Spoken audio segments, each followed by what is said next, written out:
បាទគ្រប់ជំរាបសួរបាទពុកម៉ែបងប្អូនទាំងអស់គ្នាខ្ញុំបាទផុនតារ៉ូនិងខ្ញុំម៉ូនីកាបាទថ្ងៃនេះក្រុមហ៊ុនហុយន្តកសិកម្មបាន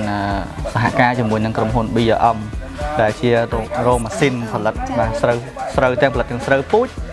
កិនទាំងអង្ករដើម្បីយកទៅនាំចេញ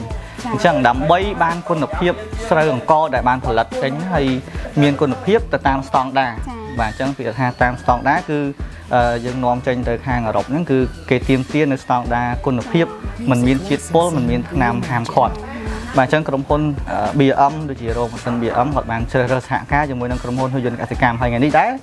យើងបានមកជួបជាមួយនឹងក្រុមអ្នកផលិតនៅឡើយគាត់អត់ទាន់បានជាសហគមន៍អញ្ចឹងក្រុមអ្នកផលិតនៅខាងស្រុកបរិបូរខេត្តកំពង់ឆ្នាំងគាត់ផលិតស្រូវទាំងស្រូវវស្សានិងស្រូវប្រាំងហើយនេះក៏ជាការសាកល្បង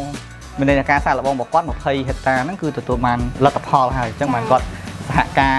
ចំនួនសាកល្បងបន្ថែមទៀតហ្នឹងគឺ300ហាត់បាទដោយសារយើងរដូវកាលនេះរៀងខើចពេលបន្តិចរៀងផុតអញ្ចឹងមកវគ្គក្រោយមួយទៀតបាននឹងទទួលបានផ្ទៃដីធំជាងនេះទៀតអញ្ចឹងចង់ដឹងពីអត្ថប្រយោជន៍នៃផលិតផលរបស់ក្រុមហ៊ុនហុយន្តកសិកម្មទៅលើការដំណាំស្រូវអ្នកគ្រូម៉ូនីកាអាចជួយផ្ដល់ជាព័ត៌មានបន្ថែមចាសម្រាប់ពុកម៉ែបងប្អូនចាក្រុមហ៊ុន BRM គឺជ្រើសរើសសហការជាមួយនឹងខាងក្រុមហ៊ុនហុយន្តកសិកម្មហើយក្រុមហ៊ុន BRM ដោយលោកគ្រូបានជំរាបជូនគឺគាត់នាំចេញ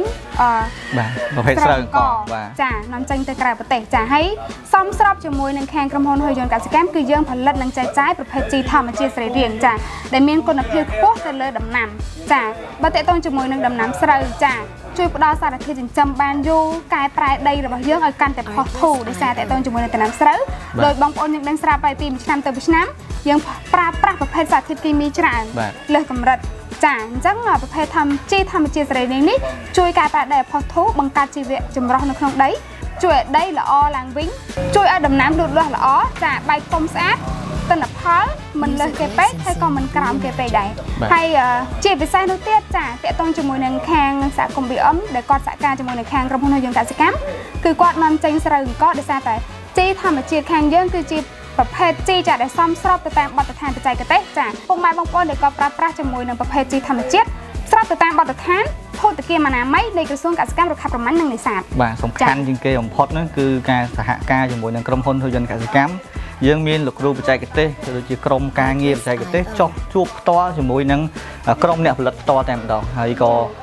មិនត្រឹមតែប៉ុណ្្នឹងទេគឺនិយាយទាំងអស់ជាផលប្រយោជន៍ទាំងអស់សំខាន់បំផុតគឺយើងចង់ឲ្យបងប្អូនដែលធ្វើដំណាំឬក៏ស្រូវនេះផ្ទាល់តែម្ដងក្នុងវិស័យកសិកម្មគឺធ្វើយ៉ាងណាឲ្យមានការចំណេញខ្ពស់អញ្ចឹងការកាត់បន្ថយចំណាយនេះគឺបាទទទួលបានផលនៅដដែលតែយើងចំណាយបានតិចមានន័យថាយើងចំណេញបានច្រើនបាទអញ្ចឹងពុកម៉ែបងប្អូនបើចង់ត្រូវការនៅផលិតផលដែលគុណភាពខ្ពស់ក៏ដូចជាបាទមានក្រុមការងារប្រឹក្សាផ្ទាល់តែម្ដងអាចទំនាក់ទំនងជាមួយនឹងក្រុមហ៊ុនហុយន្តកសិកម្មបានបាទអញ្ចឹងជាចុងក្រោយសូមគោរពជូនពរពុកម៉ែបងប្អូនដែលនឹងត្រៀមធ្វើការក្នុងវិស័យកសិកម្មក្នុងរដូវកាលថ្មីនេះបាទជ្រើសរើសផលិតផលឲ្យបានត្រឹមត្រូវនិងទទួលបានប្រាក់ចំណេញនៅក្នុងឆ្នាំក្រោយបន្ថែមទៀតសូមអរគុណសូមជម្រាបលា